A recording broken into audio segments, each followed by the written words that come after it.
бид нар монголчууд яг хин юм бэ гэдгийг дэлхийд харуулах гарц гэж бид нар харж байна. Морин дэлэн дээр дүүлж чон агандаг байсан монголчууд дижитал ертөнцид захиур хагалж сүргэлэн дайрч эхэллээ.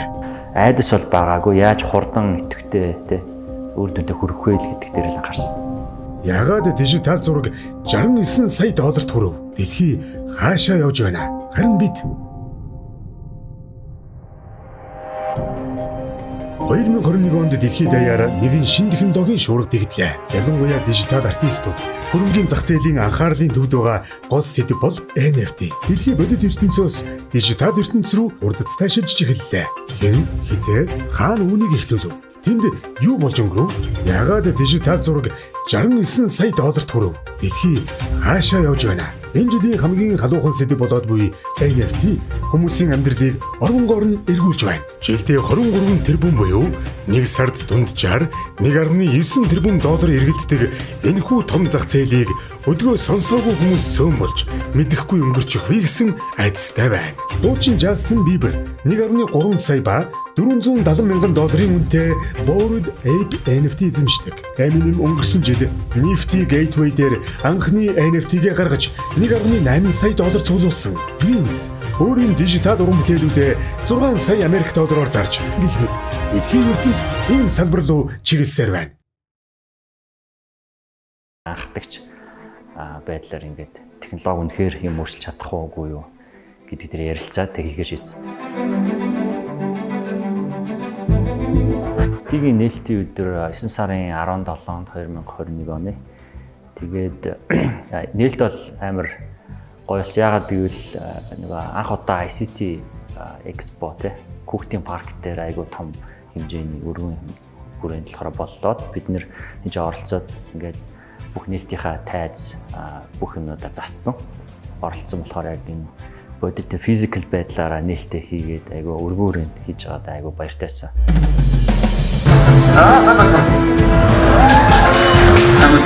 Дэлхийд даяар нэг юм бабл явж исэн ч гэсэн яг тэрийг юу вэ, яаж хийх вэ дээрсэн мэдэхгүй. Тэгээд тэр үед ингээд бид нар мянган ширхэг NFT гаргаж тавьчаад тэгээ бас баггүй үнээр 15 мянга 30 мянган хоёрынтэй. Тэгчээд яг солд авах болох уугүй юу те. Маш зоригтой хамтарч хийсэн тэр нэгтэйхэнтэй. Хамгийн анхны NFT дөрөв болох онцтой юм болохоор нэг өдөр хагас бараг мянган ширхэг NFT дөрөв 100 дууссан байгаа. Нээлт бол бидний төсөөлж байснаас илүү холт авсан юм. Монгол NFT-ийн 2021 оны 9-р сард нээлттэй хийснээс хойш ердөө 6 сарын хугацаанд нийт 50 креаторын 30 мянган ширхэг дроп болгон 4 тэрбум төгрөгийн борлуулалт хийжээ. Бид нар анхнаасаа яг энэ төслийг эхэлсэн бэ гэхээр Монголд маш их авьяаслаг creators байдаг, бүтээгч нар байдаг. Тэр нь дуу бүтээгч, зураг бүтээгч, тоглоом бүтээгч, өөрийнхөө чаддаг чадварыг хүмүүст заадаг.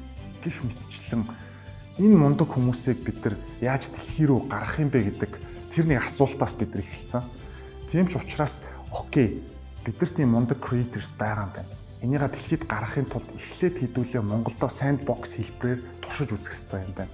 Тийм ч учраас бид нар Монгол NFT гэдэг marketplace-а гаргасан. Одоо бид нар sandbox дээр өөрсдийнхөө хотоо барьчлаа. Sandbox гэх metaverse дээр. Тэгээд бидний гол зориод байгаа зүйл энэ байгаа бүх creators-ээ дэлхий рүү гаргах. Тийм ч учраас бид нар одоо өөрсдийнхөө гаргацсан байгаа marketplace-ээ Америкийн зах зээл дээр гаргаад дараа нь бусад зах зээлүүд рүү гаргах тийм төлөвлөгөөтэй ажиллаж байна. Metaverse маань, Sandbox маань сая Alpha 2 гээд өөрсдийнхөө туршилтын хувилбараа гаргачлаа. Одоо бета нутахгүй гарах гэж байна. Тэгэхэд бидний Улаанбаатар хот шууд тэн дээр гараад тэн дээр нөгөө бүтээгч нар маань шууд дэлхийн зах зээл рүү өөрсдийнхөө бүтээлийг гаргах боломжтой. Галерей, зураг, дуу, you name it бүгдийг тэнд манай тоглоом бүтээгч нар өөрсдийнхөө тоглоомыг бүтээж бид нар монголчууд яг хин юм бэ гэдгийг дэлхийд харуулах гарц гэж бид нар харж байна.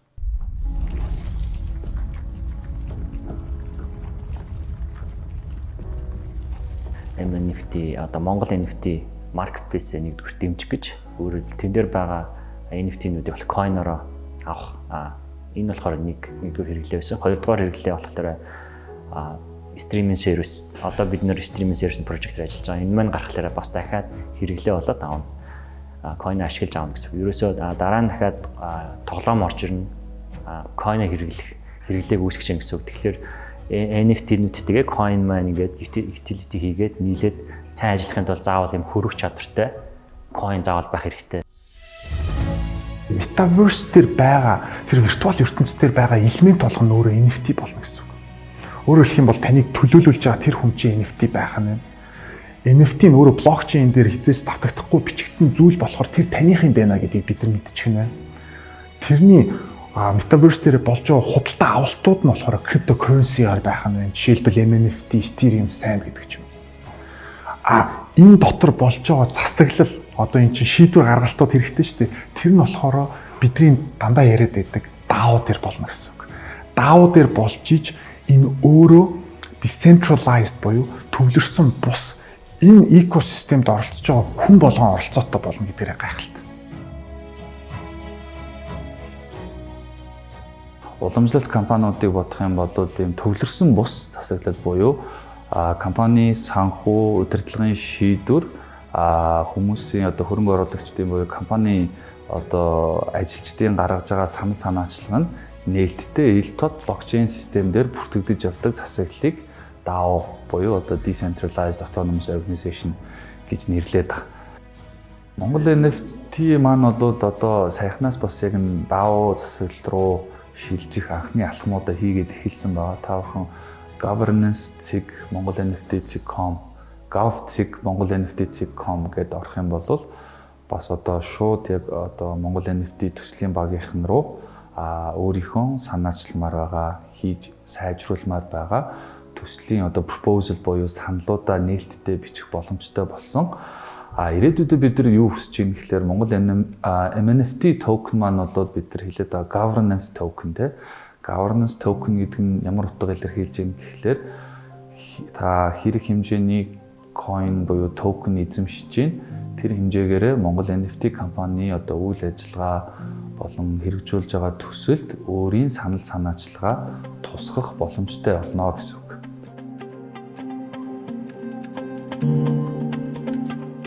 Манай MNFT аяууд нийт 60,000 хүн оролцсон. За тэгээд анхдагч болон хоёр дахь зах зээл дээр судалгаа авалт хийсэн. Монгол NFT-гийн үнэч хэрэглэгчид гих мэт тодорхой нөхцлүүдийг хангасан хэрэглэгчидтэй одоо Монгол NFT-гээс гаргаж байгаа энэ анхны NFT collectibles бэлгэлэхээр болсон. Ингэснээрээ бид NFT-ний жинхэнэ хэрэглээг үүсгэж Power of Decentralization буюу төвлөрсөн бус хүчийг бий болгох боломжтой юм. 60,000 NFT collectibles юу байх вэ? Collectibles дээр бид нэр ажиллахдаа нэлээд судалсан. Бусад collectibles дэлхий дээр байдаг. Жишээлбэл Bored Ape ч юм уу те, CryptoPunk хэмжлэнгийн collectibles судлаад тэгээд яг 2D-хээс илүүтэйгээр 3D collectibles байвал гоё юм уу гэж бодсон. Ягаад гэвэл тэр үед айгүй цөөхөн байсан crypto bull ч юм уу. Ер нь бол нэг хит-хитгэн л прожектод гарч ирсэн. Тэнгүүт ягаад заавал 2D гэж 3D-гээр шууд хийгээд үзээгээд. Дэлхийд дээр айгүй олон collectibles байна. Өдөр болгон шинэ collectibles гарч ирж байна. Монголчууд бид нар дэлхийд яаж гарч ирэх ёстой юм бэ гэдэг өөр айгүй чухал асуулт. Тийм ч учраас бид нар өөрсдийнхөө хүндэлж дээдэлдэг, урам авдаг тэр амтныг сонгохыг хичээсэн. Тийм ч учраас бид нар The Wolves of Crypto Street буюу чоног гэдэг элементийг бид сонгож тэрэн дээрээ манай супер баг ажилласан байна. Монголчууд чоныг өөрсдийнх нь өвөг дээдэс гарал үүсэл хэмээдэг. Тийм ч учраас бид монгол хүний ур ухаан, хүч чадлын бэлэг тэмдэг болсон энэхүү хүчрхэг чонон сүргийг төсөлтөөгөө уялдуулж анхны NFT collectibles The Wolves of Crypto Street хэмээн зарласан.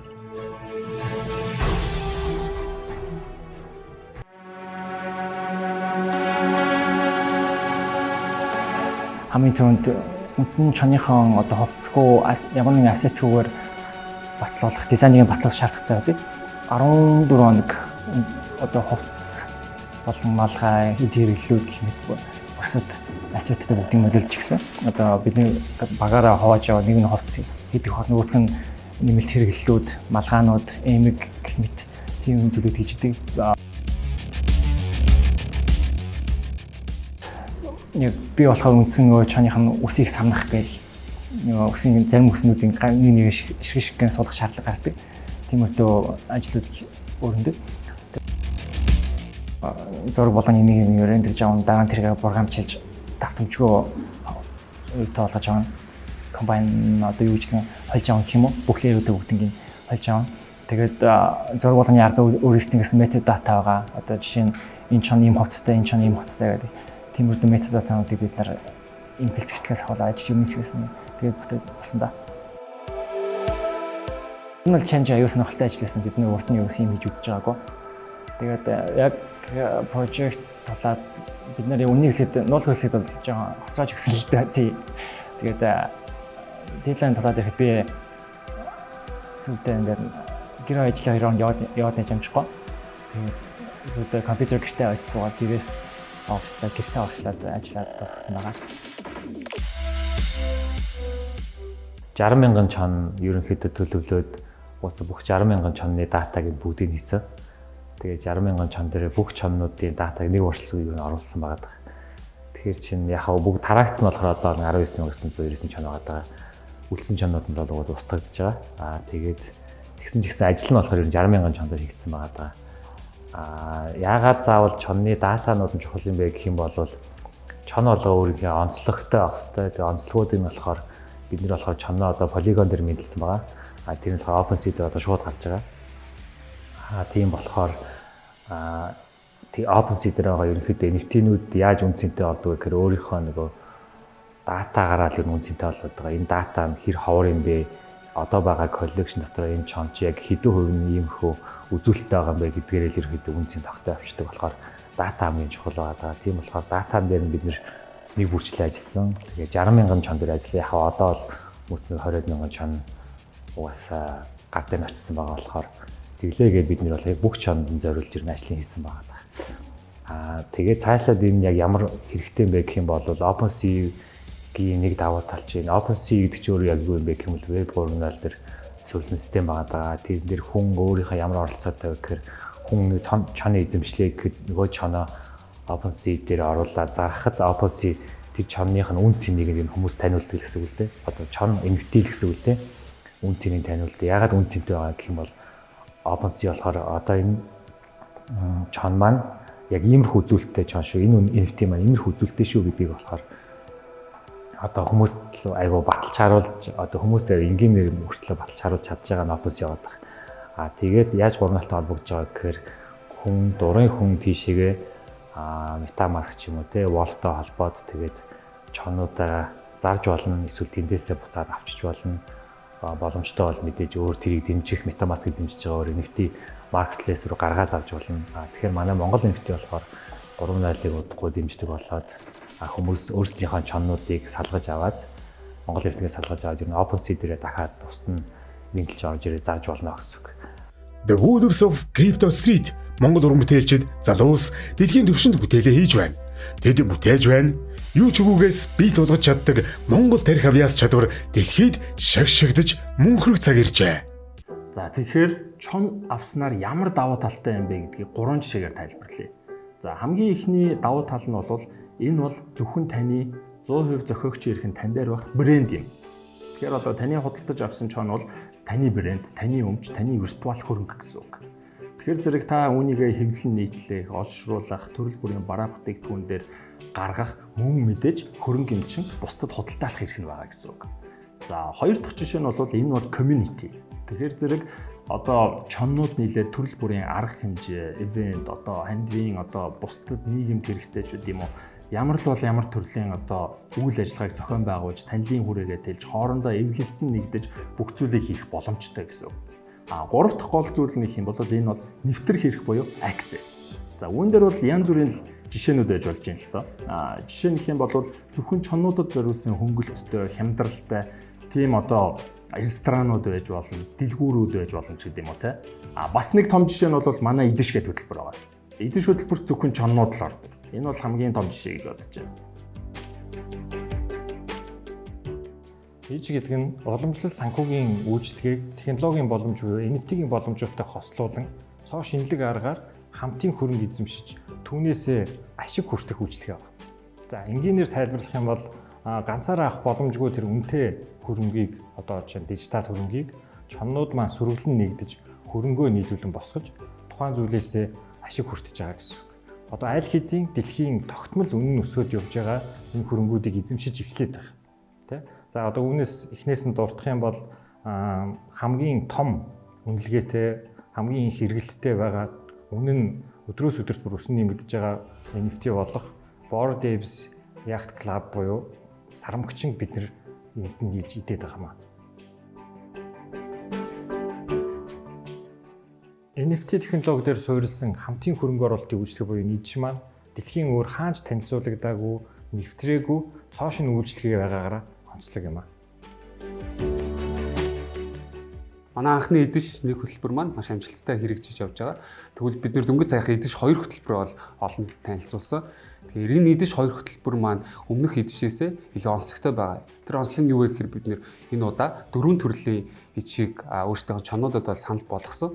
Бид нэр ичээ сонгож авахдаа 3 зүйлийг бол үндэслэж сонгож авч байгаа. Эхнийх нь бол маш олон ханшаас хамааралтай байх. Хоёрт нь болохоор өмнөх статистикаар өссөн трендтэй байх. Харин гуравт нь болохоор энэхүү дижитал бүтээл маань төрөөрөө маш хурдан хөрөх чадвартай гэсэн ийм 3 зүйлээр сонгож авсан. Тэгвэл бид нэр эхний одоо энэ эдшийнхаа нэг сонголтоор дэлхийн хамгийн үнэтэй CryptoPunks NFT Collectibles-ийг санал болгосон. Хоёрт болохоор Bored Ape Yacht Club-ийн Mutant Ape, нөгөөх нь болохоор Bored Ape Kennel Club гэсэн NFT Collectibles-ийг санал болгосон. Харин дөрөвдөг төрлийн ичээр нь болохоор манай community дундаас DAO-ийн засаглалаар санал болгогдож гарч ирсэн NFT coin-ыг одоо идэх энэ төрөл маань дэмжигдээд одоо дөрөвдөг ичээр бол гарч ирсэн байгаа. Тэгэхээр яг бид нэр энэ идэж 2 хөтөлбөрөөр зарлаж байхад маш сонирхолтой үйл явдал болсон нь юу вэ гэхээр Bored Ape Yacht Club-ийн үндэслэгч Yuga Labs гэдэг энэ компани нь өөрсдийнхөө Ape coin-ыг аль бие усаар гаргах болсноо зарласан. Тэгээ энэ гаргаж байгаа Ape coin-ийнхаа нийт нийлүүлэлтийн 15%-ыг OG Mutant Ape Kennel Club одоо NFT collectible эзэмшигч нартаа бол тараана гэсэн байна. Тэгвэл бид нэр яг энэ Ape coin-ы airdrop-оор олгогдсон боломжн дээр 100,000 гаруй долларын буюу одоо 300 сая төгрөгийн ашигтай гарч ирж байгаа. Тэгэхээр бид нэр энэ гарсан ашиг буюу энэ airdrop-оор олгогдох ашгаа манай эдэж 2 хөтөлбөрт оролцсон мөн эдэжний хөтөлбөрт оролцсон чоннуудаа өөрсдийнхөө өгөөж дээр нэмж энэ ашгийг бас тараахаар болсон байна. Дэлхийн зах зээлээс энэ долларын урсгалыг их орондоо оруулж ирж байгаа маш бодит жишээ болж байгаа маа. Одоогийн байдлаар бид дижитал хөрөнгийг сонгоо авч эзэмшээд байгаа бол цаашлаад барилга, үйл хөдлөх хөрөнгө, за мөн компани хувьцаа зэрэг ямар ч төрлийн хөрөнгийг энэхүү системээр авах боломж нь бол нийлдэв. За энэ сонголтыг өнөөдөр бид нэр чонны эзэмшигч нар маань хөрөнгөө хизээ зарж борлуулж, хизээ түүнийхээ ашиг шимийг хүртэх үү гэдгийг чоннуудын санал хураалтаар өөрсдөө шийддэг бол яг үүнтэй адилаар цаашдаа тэр чоннууд юу идэж хамтран эзэмшмээр байгаагаа DAO систем дээр суурилж санал хураалтаар шийдэх боломж нь бас нийлдэв байх юм аа. Энэ бол дөнгөж эхлэл. Тэд хамтдаа нэгэн ажлын ард гарлаа. The Wolves of Crypto Street-ийн 2 дахь зах зээл амжилттай гарч одоогоор Common Chon 100,000 төгрөг, Rare Chon 1 сая төгрөгийн ханштай байгаа ба өнөөгийн байдлаар хамгийн дээд үнээр борлуулагдсан Chon 12 сая 500,000 төгрөгийн үнэтэй байна. Та арай өөрийн чоноо аваагүй юм биш вэ?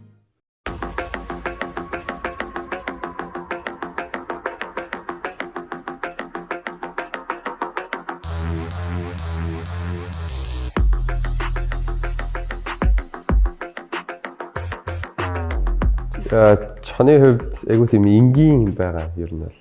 Энгийн хэрнээ спектр нэг нүдний байдалтай дээрээс нь секс самбуудыг бичигдсэний байдал байгаа шүү дээ. Гол харуулж байгаа юм. Тэгэхээр нөгөө би өөр айгуу энгийн амьдралтай, энгийн юм өмсдөгтэй одоо ч энгийн байна шүү дээ. Энгийн өмсдөг. Гэхдээ цаанаа бас нэг юм байна шүү дээ. Нэг юм substance гэж бид нэрлэдэг мөн чанар юм уу. Утга агуулгатай байгаа. Надад бол миний чанд хийж харагдаж байгаа. Бүр хит гялцал биш. Гэхдээ ямар ч байсан харахад бол секс самбууд гэдэг нь мэдэгдэж байгаа тийм. Тийм л гоё чон байна да. Яг намайг илэрхийлж чадж байгаа гэж хардагш би бол энгийн хэрнээс хүртээч гэдэг юм. Хийн гэж бодсон зүйлийг чи аль дээр хийсэн дэр бүр яг юм болсон. Студид хаан соло бата бидэд байдсан байхгүй арман. Тэгсэн чинь бата нөгөө нэг ингэж зөхгүй Монголын хамгийн анхны NFT альбомыг би гаргах гэж байгаа юм. Тэгээ факт ч заяа. Тэгээ батаач өргөд тэр мэдчихэж байгаа. Тэгээд тэгсэн чинь би яг хаас болоод гэдэг одоо бата хоёр ихлэ мэдээгүй шүү. Би NFT гаргасан юм. iPhone гаргасан. Тэгээд би яг батад яг хилчээд яг дараа нь яг студ бичүүлэхдээ хийн гэж бодсон зүйлийг чинь аль дээр хийцэн гэж хэлсэн байхгүй. Батад чи ганцхан батад гэж байгаа юм биш. Ер нь тэгээ NFT-гийнхний Монголын NFT ч гэсэндээ бусад ингэ газрууд NFT ч юм уу ингээд одоо decentralization гэдэг санааг ч юм ингээд түгээгчсэн бол Монголын NFT-ийн хамгийн түрүүлээ дээр хийцэн гэдэг. Тэгээ хамгийн хурдтай байсан, хамгийн урд нь байсан гэдэг шийдлээр ерөнхийдөө хийн гэж бодсон зүйлийг чи аль дээр хийцэн гэж хэлсэн байна. Тэгээ би ч гэсэн өөрөө яг ингээд айгу олон юмны яг анхдагч болж байгаа гэж бас өөрийгөө хараад байгаа байхгүй. Тэгээ тэрүүгээрээ бас хийн гэж бодсон зүйлийг чи аль дээр хийцэн гэж гэсэн байт юм аа. Яа. Морин дэлэн дээр дүүрч чон агнадаг байсан монголчууд дижитал ертөнцид захиур хагалж сүргэлэн дайрч эхэллээ. За альва нэг зүйл төслийг судлахад хамгийн түрүүнд түүхийг нь харах хэрэгтэй байдаг. Тэгэхээр энэ board-ийн төсөл чинь бараг 1 жилийн өмнө энэ олон мянган төсөл байхад яагаад өөрөө гараад ирв те? Тэгэхээр хамгийн ихэнд энэ чинь анхны full commercial right буюу бүрэн арилжааны эрхийг нь NFT авсан хүндээ өгсөн төсөл байхгүй. Тэгэхээр чи тухайн NFT-г эзэмшиж байгаа бол яаж ч өөрчлөөд зараад тэндээс мөнгө хийх боломжтой болгоцсон гэсэн үг. Тэгэхээр саяхан энэ CryptoPunks гэдэг хамгийн анхны NFT төслийг Mibits-тэй хамт худалдаад авчлаа шүү дээ. За энэ нэрхээ давхар өгсөн. Өмнө нь бол энийг өгөөгүй байсан юм. Тэгэхээр энэ яг энэ NFT ертөнцид нэлээд том хөдөлгөөний нэг хэсэг болсон. Web 3 те. Тэр эзэмшиж байгаа үнэ энийг эзэмшиж байгаа шүү. Төвлөрсөн бус байдлаар тэр нь блокчейн дээр бичигдэж байгаа. За тэгээд community гэдэг нэг хэсэг нь. Хүн байнгын өөрийгөө илэрхийлж идэг. За өмсөж байгаа буцаараа ч юм уу, зан шилээр ч юм уу, сонсож байгаа дуугаараа ч юм. Тэгэхээр энэ илэрхийлэл дотор орохын тулд за Eminem жишээ нэг ape авчлаа гэж бодъё. За тэгэхээр би нэгийг худалдаад авчих юм бол би энэ клуб нь хамт орчиж байгаа байхгүй. Тэгэхээр энэ чинь тэр community гэж хэлээд байгаа зүйл чинь. Чиний олон улсад ч юм уу өөр оронд байгаа хүч чадахгүй цэг рүү аваачаад байгаа зүйл ч хэлээд байгаа байхгүй. Тэгэхээр бид нар энэ дэд бүтцээ бий болгоцсны дараа нөгөө бидний яг хүсээд байдаг зөвхөн Монголдоо таны зургийг бий авах биш. Болдоогийн зургийг сувдаа авах биш. Болдоогийн зургийг John авдаг, Kim авдаг, Tim авдаг. Тэрийг л бид нар бий болохыг хүсэж байгаа. Зах зээлийг бид нар тэлхийг хүсэж байгаа. Зөвхөн Монголдоо биш, олон улс руу гаргаж, олон улсын зах зээлийг Монголд байгаа тэр гайхалтай бүтээлүүдийг авах боломжийг олохыг хүсэж байгаа. Яг тэр тэд нар хүсэж байгаа. Бид нар мэдж байгаа. Энэ бүхний гол хэрэглээ нь NFT coin өөрөө байх. NFT coin нь өөрөө хэрэглээний coin бөгөөд governing буюу засаглалын coin юм байна. Ингээд хэдүүлээ ингээд coin token гэдээ аваад үзэхээр маш олон төрлийн төслүүд байгаа. Яагаад бид нар энэ засаглалын governing гэдэг юм яваад байгаа вэ гэхээр энэ бидэрт итгэж байгаа community нь өөрийн гэсэн хилдэг үхтэй, өөрийн гэсэн засаглалтаа энэ төслийн хаашаа явах чиглэлд нь өөрсдийнхөө оролцоог нь бий болгох зорилготой. Utility token буюу хэрэглээний токен гэдэг. Тэр нь бидний энэ нэг бүтээгээд байгаа дэд бүтц. Энд өнөөдөр marketplace, зураг, дуу, хөгжим, meta music, gaming, тоглоом энэ бүх зүйлд орж хэрэглэх боломжтой, өөртөө тэр контентээ авах боломжтой тэр хэрэглээний coin гэсэн.